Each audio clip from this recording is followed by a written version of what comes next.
चलिए चलिए वेट क्या है? Weight it is a force. एक नंबर क्या? ये force. Weight is a force. Force कैसा फोर्स है और कौन दे रहा है ये force?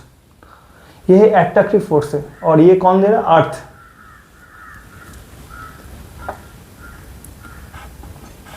It is a attractive force.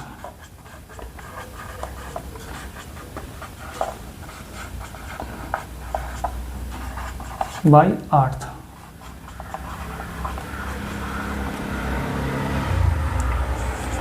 ये वेट क्या है? This is a product of mass and weight क्या है? It is a product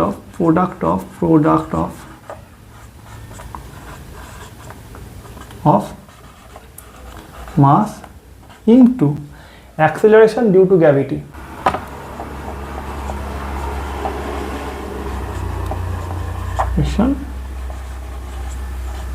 Due to gravity. ठीक है, तो क्या है? मास मतलब केजी यूनिट है। एक्सेलरेशन ड्यू टू ग्रेविटी, इसका यूनिट क्या है? एक्सेलरेशन का यूनिट क्या है? मीटर पर सेकेंड स्क्वायर। ये क्या है? एसआई सिस्टम में है। और हम लोग सीजीएस में करेगा तो क्या होगा? केजी ग्राम होगा, मीटर सेंटीमीटर होगा, और ये सेकेंड स्क्वायर रहेगा। ये सीजीएस।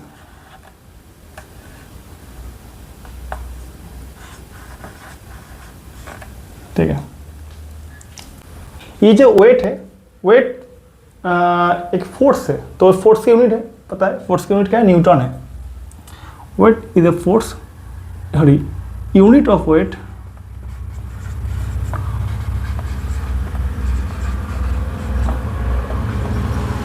Is newton. न्यूटन को हम लोग क्या लिख सकते हैं? केजी मीटर पर second square equal to mass into g. G का मान क्या है? 9.8 मीटर पर सेकेंड स्क्वायर। ये जो जी का मान है ना, जी का मान जो है ये वेरिएबल है। ये वेरिएबल, ये कांस्टेंट नहीं रहता है। मास जो है ना ये कांस्टेंट रहता है। ठीक है, जैसे हम लोग इफ मास 1 kg होगा तो 1 newton equals to 1 kg mass into 9.8 metre पर सेकेंड स्क्वायर। तो क्या होगा? 9.8 kg मीटर पर सेकेंड स्क्वायर हम लोग बोल सकते हैं। 1 newton equal to 9.8 kg metre पर सेकेंड स्क्वायर। ठीक है, और 10 kg मीटर पर सेकेंड स्क्वायर। ठीक है, हम लोग 1 न्यूटन को ये 10 kg मीटर पर सेकेंड स्क्वायर को हम लोग ये 1 न्यूटन है ना, इसको हम लोग देखो 1 kg वेट भी बोल सकते हैं। तो केजी मीटर पर सेकेंड स्क्वायर। ठीक है, लिखना है इजिकल टू 10 न्यूटन। तो 1 kg weight equal to 10 newton. ठीक, हम लोग अभी न्यूटन में गया, वो ऐसा ही दिन था। अभी सीजीएस में, CGS unit in CGS weight का कितना होगा? डाइन। न्यूटन और डाइन से रिलेशन क्या है? 1 newton equal to 10 to the power 5 dyne. Okay, 1 dyne equal to क्या होगा? 1 dyne equal to 1 gram into 981 सेमी पर सेकेंड स्क्वायर, ठीक है। तो क्या हम क्या लिख सकते हैं, 981 ग्राम सेमी पर सेकेंड स्क्वायर, ठीक है। 1 डाइन इक्वल्स टू, तो 1 डाइन को तो हम लोग जब 1 ग्राम वेट लिखेंगे तो हम लोग इसको 981 डाइन भी बोल सकते हैं, ठीक है।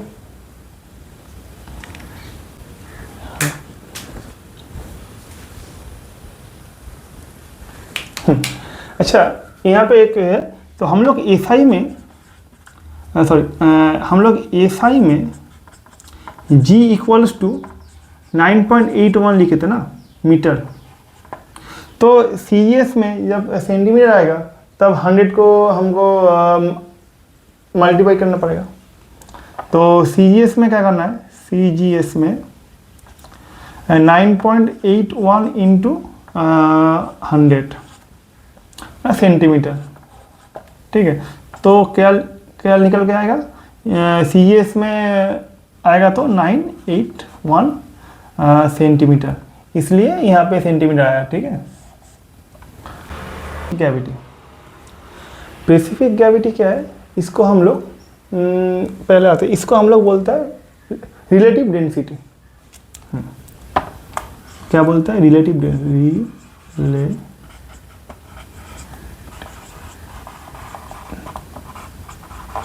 क्यों बोलता है बाद में बोलते हैं।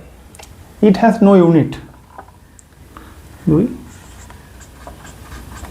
इट हैज नो यूनिट, ठीक है। रिलेटिव डेंसिटी क्यों बोला है, इसको रिलेट करते हैं, बोलते हैं is the ratio of, it is the ratio of, किसका रेशियो है,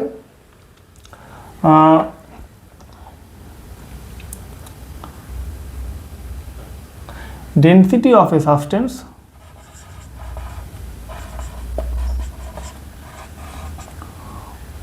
of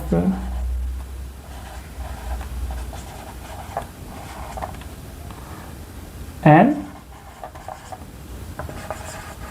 density of water at 4 degree Celsius. हम लोग पता है 4 डिग्री सेल्सियस में वाटर का डेंसिटी ज़्यादा होता है, मतलब वहाँ पे 1 लीटर वाटर 1 kg के बराबर होता है, ठीक है। ये बात है। तो स्पेसिफिक ग्रेविटी को हम लोग AG लिख सकते हैं। तो देखो क्या बोला है, इसको रेशियो क्या बोला, density of substance, density of substance and density of water at 4 degree Celsius. तो यहाँ पे डेंसिटी का जो यूनिट होगा मीटर, जो भी कहना है मीटर पर सॉरी kg पर मीटर स्क्वायर और ग्राम पर centimetre, sorry metre cube, kg पर मीटर क्यूब, ग्राम पर सेंटीमीटर क्यूब, cc। यहाँ पे भी सेम होगा, कोई भी हो सकता है, kg पर मीटर क्यूब और ग्राम पर सेंटीमीटर क्यूब, तो यूनिट काट जाएगा ना, इसीलिए उसका इसका नो यूनिट है, कोई यूनिट नहीं है इसका, ठीक है। अभी कुछ डेंसिटी हम लोगों को याद करना पड़ेगा, जैसे डेंसिटी ऑफ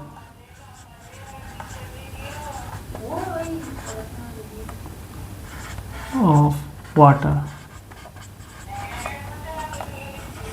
वाट 1 ग्राम पर centimetre cube, cc। Density of petrol 0.71 ग्राम पर सेंटीमीटर क्यूब। डेंसिटी ऑफ क्या है, डीजल, DIACL 0.83 ग्राम पर सेंटीमीटर क्यूब एक्सेट्रा। ये सब थोड़ा सा याद करना पड़ेगा। एल्युमिनियम का 2.7, MS का 7.8 में समथिंग होगा कुछ ग्राम पर सेंटीमीटर क्यूब। तो ये पेट्रोल डीजल आया था, एक देख के जाना है। बताया हाँ, determination of specific gravity of a substance. तो यहाँ पे दो नाम लिखा है, देखो, एक है आर्किमिडीज प्रिंसिपल और एक है हाइड्रोमीटर। हाइड्रोमीटर से क्या है, इसको निकोलस हाइड्रोमीटर ज़्यादा यूज़ होता है, निकोलस हाइड्रोमीटर।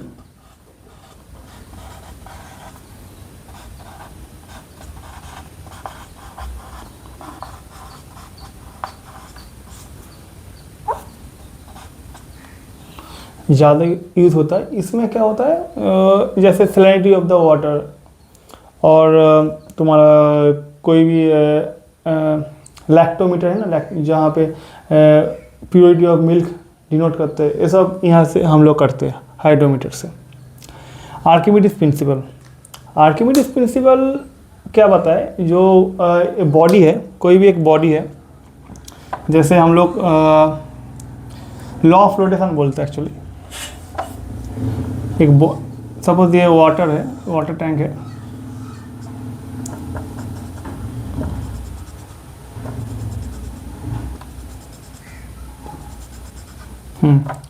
एक सब्सटेंस है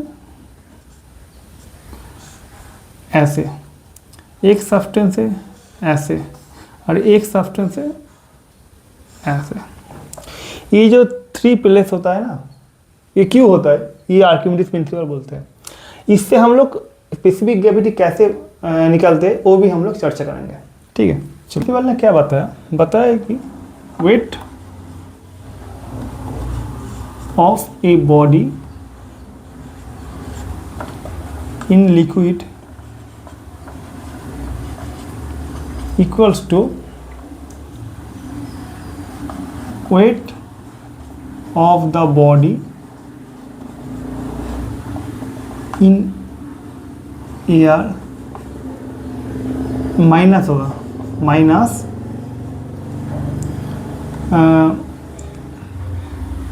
minus weight of the liquid displacement.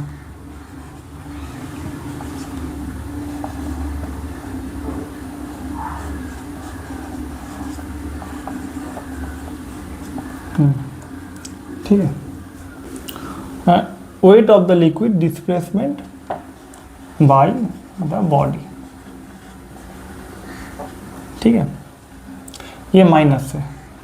तो आर्किमिडीज क्या बताया, weight of the body in liquid equals to weight of the body in air, मतलब वो बाहर में कितना वेट था, minus weight of the liquid displacement by the body। माने एक हम लोग कुछ एग्जांपल लेते हैं, जैसे वेट ऑफ द बॉडी, कोई भी एक बॉडी पकड़ते हैं, उसका वेट है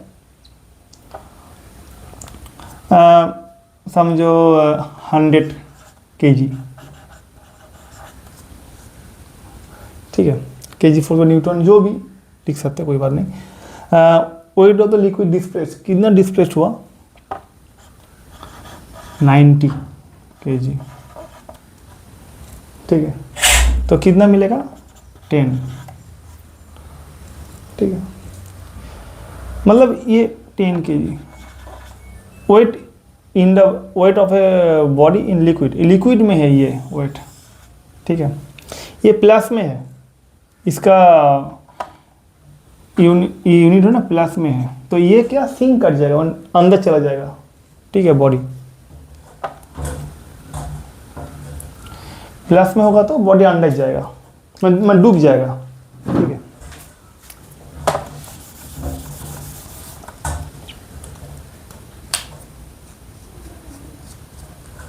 अभी एक पकड़ लेते हैं 100 kg से wait of the body in air, water displacement कितना हुआ, 110, तो उसके बाद क्या निकलेगा, -10, ठीक है। तो ये माइनस है ना, साइन नेगेटिव में, मतलब ये बॉडी है पानी के ऊपर तैरेगा ऐसे करके,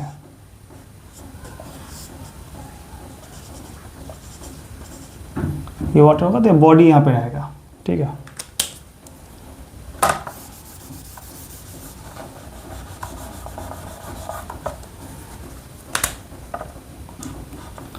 और वाटर डिस्प्लेसमेंट समझो 100 kg होगा, तो नीडफुल क्या हो, 0। तो 0 मतलब क्या, ये डूब भी नहीं रहा है और फ्लोट भी नहीं कर रहा है,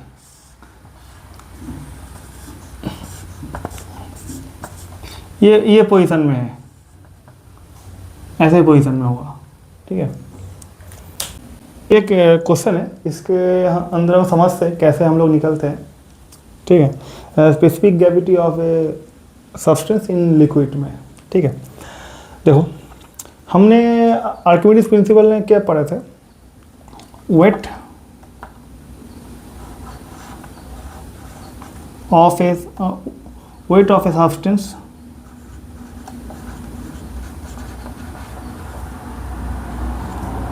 in water is equal to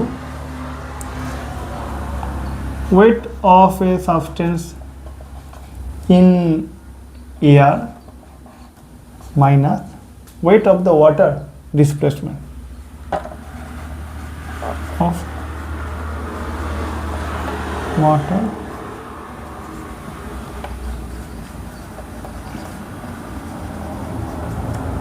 ठीक है।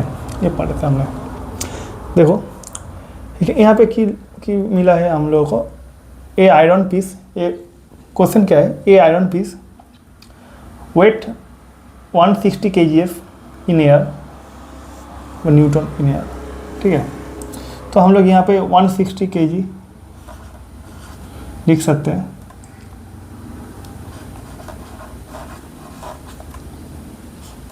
ठीक है। ये हम लोग यहाँ पे एक weight of water displacement by iron pieces,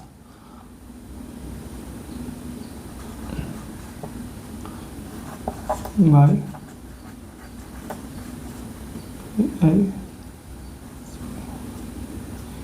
ECE, ठीक है। तो weight 133 in water, weight of the substance in water 133, ठीक है। तो हम लोग को क्या निकालना पड़ेगा, volume of the displaced water and specific gravity of the iron piece. तो पहले यहाँ पे हम लोग क्या निकलते आते हैं, यहाँ पे आते हैं wait of the water displaced, weight of displaced water,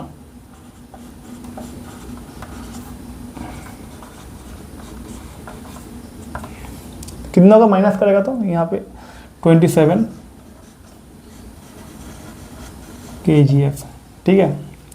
ये 27 kgf को हम लोग बोलते हैं वॉल्यूम, इतना वॉल्यूम वाटर हो निकल दिया, ठीक है।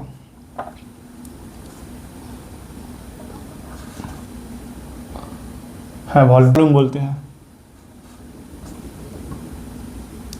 मीटर क्यूब, ठीक है।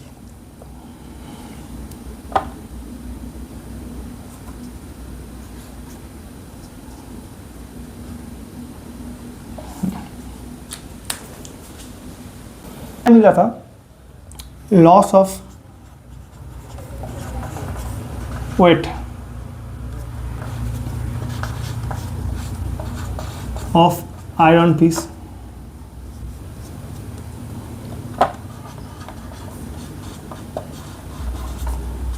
इज इक्वल टू 27 kgf, ठीक है। बिकॉज तक वाटर में जाने के बाद इसका वेट 133 हो गया ना, तो घट गया, तो कितना घटा, 27 kgf, ठीक है। तो स्पेसिफिक ग्रेविटी पर लिखना है, कितना है,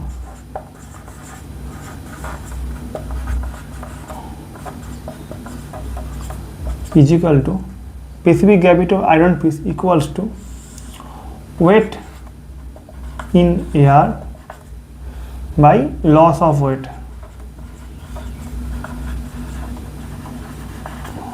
ठीक है, तो कितना होगा, वेट इन एयर कितना है 160, लॉस ऑफ वेट कितना है 27। ठीक है, इस बार कैलकुलेशन करने के बाद शायद 5.93 आएगा। ठीक है, ऐसे निकलना, ये इंपॉर्टेंट है, पर देखना है।